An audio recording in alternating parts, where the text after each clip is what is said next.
She said, "My ex is coming to stay for a few days. Please pretend to be my cousin. I don't want him to get upset." I replied, "No problem." Then I invited her best friend, who had a crush on me for a long time, to come and stay too. That night was a memorable one for her. I'm Evan, 28, a freelance designer who spends most days sketching or dealing with clients. I'm easygoing and value sincerity and simple, genuine comfort. For the past year, I've been dating Claire, 26, a marketing specialist who is all about polished first impressions, curated vibes, and maintaining the perfect image, especially in front of people she wants to impress. Our relationship has been fine. Some days she's affectionate, other days I feel like I'm competing with her idea of a better boyfriend. She compares everything, her life to others, and me to her ex.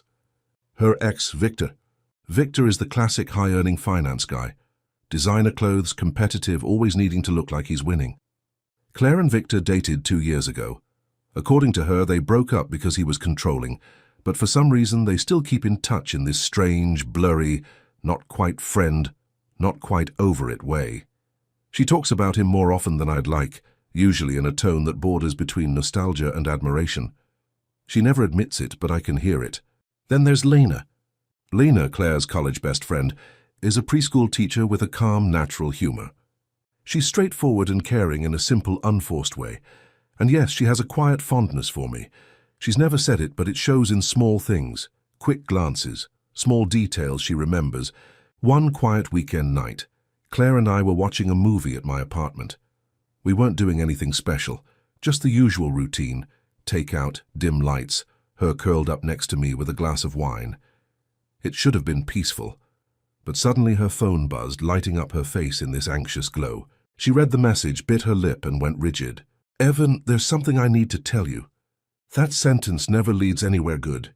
She explained that Victor was flying into our city for a work trip, and of course some hotel booking issue had happened.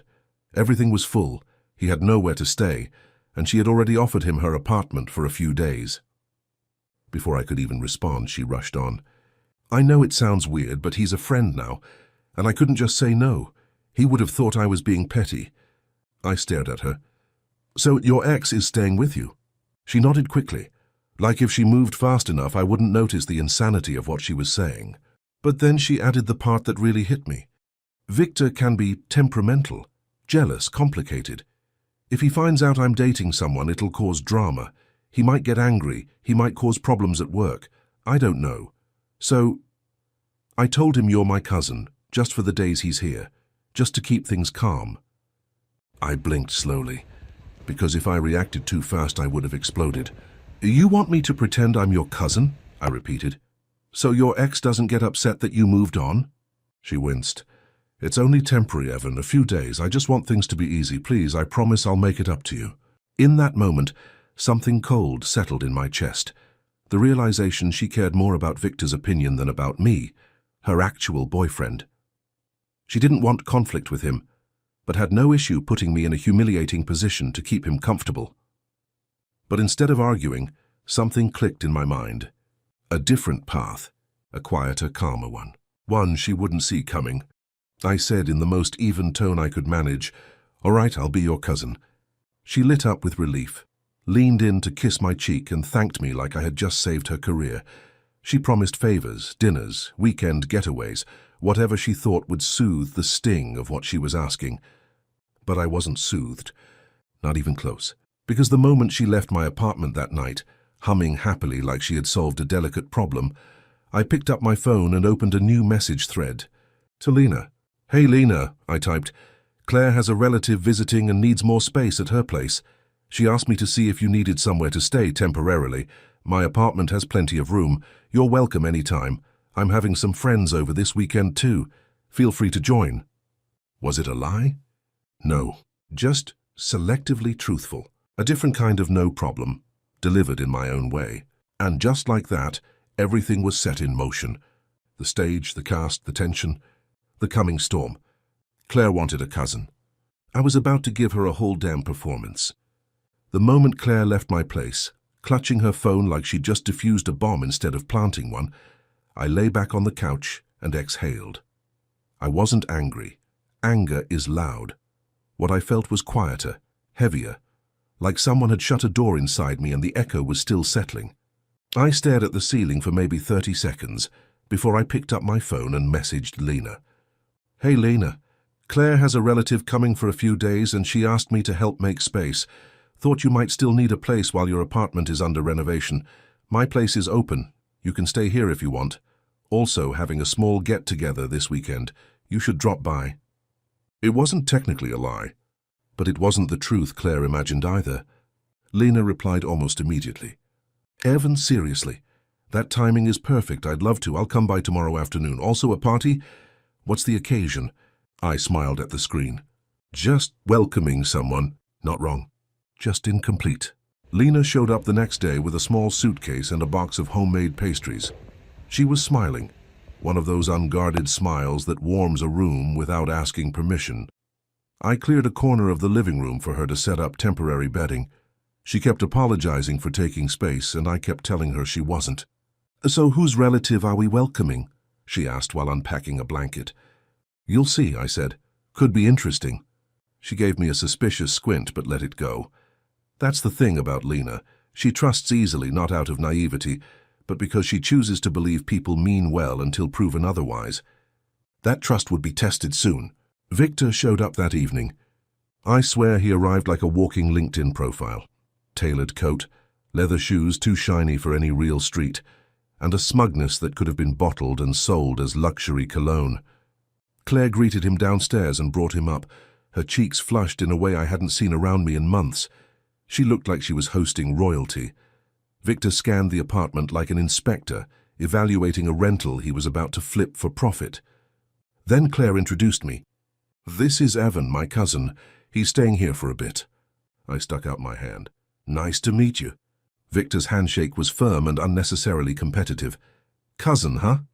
His eyes flicked over me, calculating, already trying to place me on some invisible hierarchy he believed he ruled. I smiled. Yep. He didn't believe it, but he didn't argue yet. And then Lena stepped out from the living room. Claire's expression froze so fast it was almost comical. "Lena, why are you here?" Lena blinked. Evan said you knew I needed a place while my apartment is being worked on. I thought you were okay with it." The energy in the room could have snapped in half.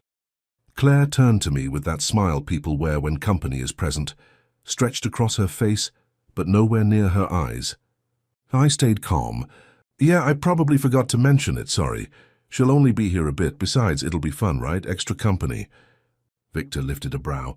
Claire swallowed whatever scream was clawing up her throat. "Of course," she said through clenched teeth. "Fun." We sat down for dinner, but it felt more like a panel interview where nobody wanted the job.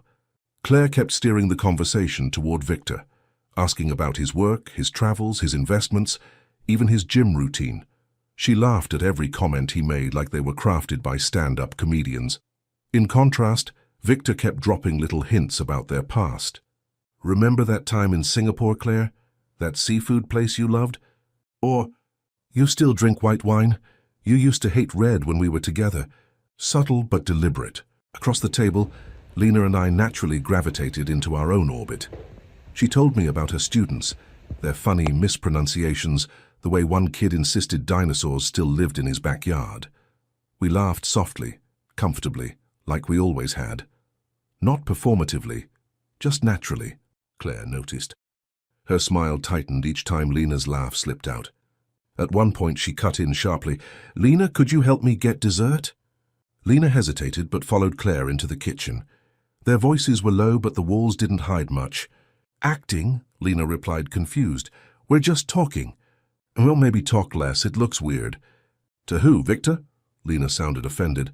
"Why does it matter what he thinks?" Claire didn't answer. When they returned, Lena's cheeks were flushed with irritation. Victor kept glancing between all of us, like he was observing a social puzzle he couldn't quite solve. But he also looked smug, like he was enjoying the chaos his presence created. After dinner, Victor suggested going out for drinks. "Just a quick one. Claire knows my favorite bar here." The way he said "Claire knows" made something in my stomach twist. Claire looked at me, silently daring me to object so she could accuse me of being insecure. I didn't. "You two go," I said easily. "Lena and I will clean up here. We'll be fine." Claire blinked, surprised I didn't resist. Victor smirked.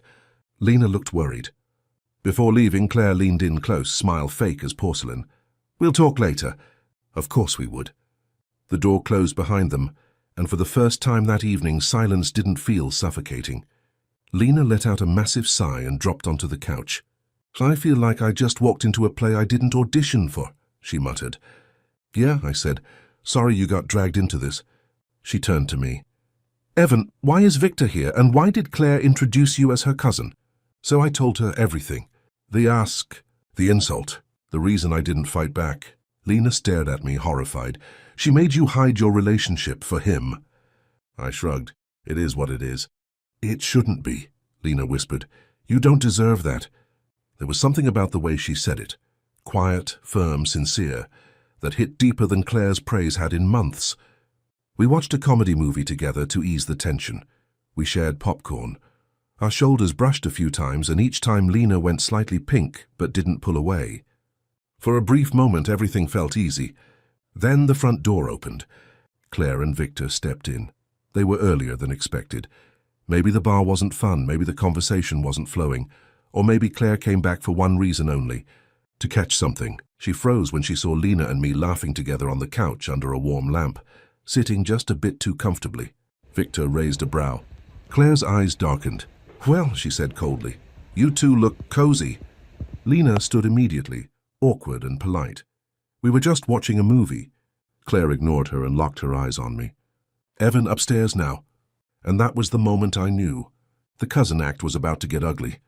And we were far from done. Claire didn't wait. The moment we stepped into the guest room, her designated private space whenever she stayed at my place, she shut the door with a sharp click. Then she spun around. "What the hell was that, Evan?" I blinked. What was what? "Don't play stupid. Bringing Lena here without telling me?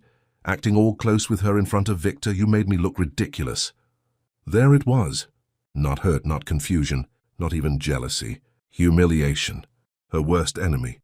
"You're upset because of how you looked?" I asked quietly. Claire crossed her arms, glaring like I should already understand her reasoning. "Yes. Victor thinks something is going on between you and Lena. Do you know how that makes me look? Like I can't keep my life together." I stared at her. "Claire, do you hear yourself? Victor isn't your boyfriend anymore."